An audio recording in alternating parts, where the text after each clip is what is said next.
Reacher Season 2 was a disappointment. Here's what Season 3 should do differently. There are many reasons why Reacher's second season was a disappointment. Somehow, over the course of its 8 episodes, it managed to take a widely likable series, thanks to its first season, and turn it into a cringeworthy, over-the-top juggernaut of a show. From its cheesy dialogue, overly used tropes, and awkwardly inserted romance, so many aspects of the newest season simply didn't make sense. Season 2 saw Reacher, Alan Ritchson, reconnect with the 110th Special Investigators Unit he created and oversaw when he was in the Army. However, their reunion wasn't joyous, nor did it include everyone. The group is only brought back together when a colleague, Franz, Luke Billick, shows up dead in the woods with indications he was tortured and thrown out of a helicopter. Neagly, Maria Sten, caught wind of it all after Fran's wife called her. She, in turn, contacted Reacher, and then Dixon, Serena Swan, and O'Donnell, Sean Sipos, were brought into the mix. The four then set out to discover what really happened to their friend, because they didn't trust the police to do a sufficient job. While the premise of the latest season isn't inherently flawed, its execution was completely ridiculous. Too many cliches and tropes. While the first season of Reacher contained its fair share of cheesy moments and tough guy tropes, it managed to toe the line in a way that made the show enjoyable. It was self-aware enough, which made the series fun to watch. Season 2, however, takes itself entirely too seriously and upped the ante so much that it turned into a joke. Audiences simply wanted more of the same because it worked, and Reacher decided to give them a series filled with cringe cliches and tropes that induced endless amounts of eye-rolling. Viewers understand that Reacher is supposed to be a one-of-a-kind guy who is tough and always saves the day. However, Reacher's approach in Season 2 appeared to cause more trouble and create unnecessary cheesy violence. He was constantly going after people without explaining a word as to why. The way he kicked Guy Russo's, Dominic Lombardozzi, car at the beginning and caused the airbag to deploy was ridiculous on multiple levels. He assumed Guy was following him for nefarious reasons and just attacked him. For a character who constantly proclaims, "Assumptions kill in an investigation," he sure did assume a lot during the entire season. Furthermore, the way he continued to attack the drug dealers out of nowhere and somehow always had the upper hand didn't make sense. The way Reacher seems to successfully go after dangerous criminals whenever he chooses and dominates the situation from the onset is unrealistic and inauthentic. Reacher is a civilian, and Season 2 saw him dropping bodies left and right without a care in the world. He busted in guns blazing nearly everywhere he went and managed to leave a slew of bodies in his wake, similar to an 80s action hero with a high kill count, without ever having to deal with the mess in a real way. His tough guy persona was simply too much in Season 2. Upon reflection at the end of Reacher Season 2, viewers quickly realized that so many aspects of the show didn't make sense. Suspending belief for the sake of an entertaining series is one thing, but Reacher stretches such a request way too far to take seriously. Why Reacher left a teenage girl with Russo for protection when he was in the process of fleeing his home after confronting a dirty cop is dumbfounding. All it did was put the girl in danger and lead to Russo's death. How Reacher was able to hold that Gurney Dixon was strapped to as it dangled off the end of the helicopter is beyond confusing. The second season of Reacher was highly anticipated following the success of the first season, which delivered a faithful adaptation of Lee Child's beloved character, Jack Reacher. Fans loved the portrayal of the titular hero, played by Alan Ritchson, whose towering presence and no-nonsense approach to solving crimes was a refreshing change in the action thriller genre.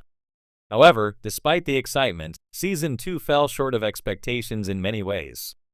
While there were still moments of action-packed entertainment, the season lacked the sharp edge and engaging storyline that made the first season so popular. Here's why Season 2 didn't live up to its predecessor, and what Season 3 must do differently to redeem the series. 1. Underwhelming plotline and weak villains.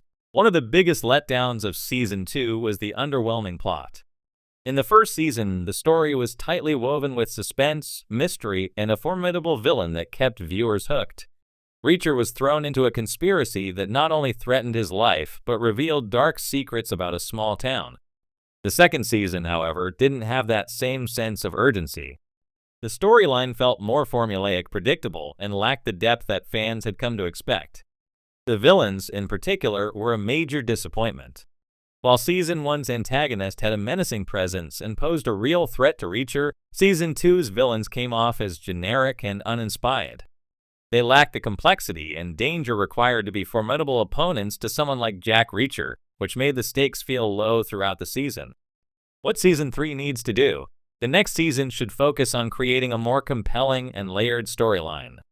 This means crafting villains who are not just physically imposing but intellectually challenging for Reacher. The tension between the hero and the villains should escalate in such a way that it leaves viewers on the edge of their seats, wondering how Reacher will get out of each situation. 2. Reacher's one-dimensional development. Jack Reacher is a man of few words and direct action, which makes him an exciting character to watch. However, in Season 2, his characterization felt a bit flat. While Richson's physical portrayal of Reacher is spot on, the emotional and psychological depth that made him an intriguing character in the books seemed missing.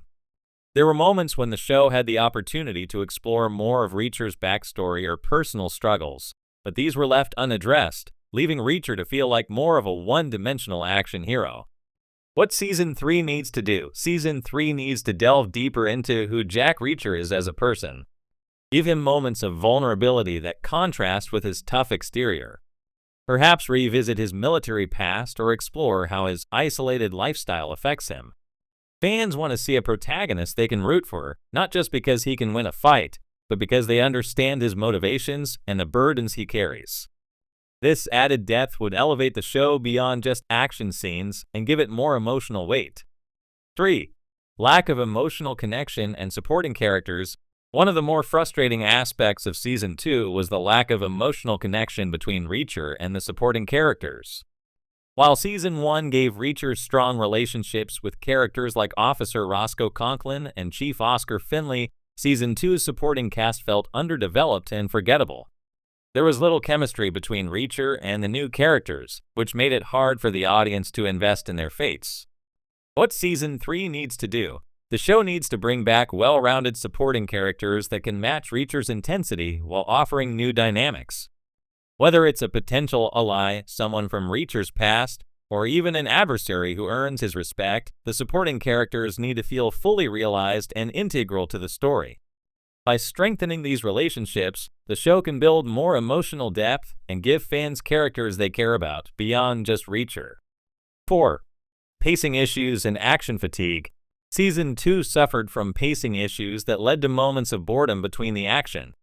While the first season balanced action with suspense and detective work, the second season seemed to rely too heavily on fight sequences to carry the plot. The action scenes themselves, while still well executed, started to feel repetitive without enough meaningful dialogue or plot progression in between. What Season 3 needs to do? Season 3 needs to tighten up the pacing and balance action with meaningful character development and tension-building moments. Instead of using action sequences as filler, the show should ensure that every fight or confrontation has a purpose in advancing the story or deepening character arcs. More suspenseful, slow-burn moments would add variety and keep the audience engaged, making the action scenes more impactful when they do occur. 5. Stay true to the books, but take creative risks.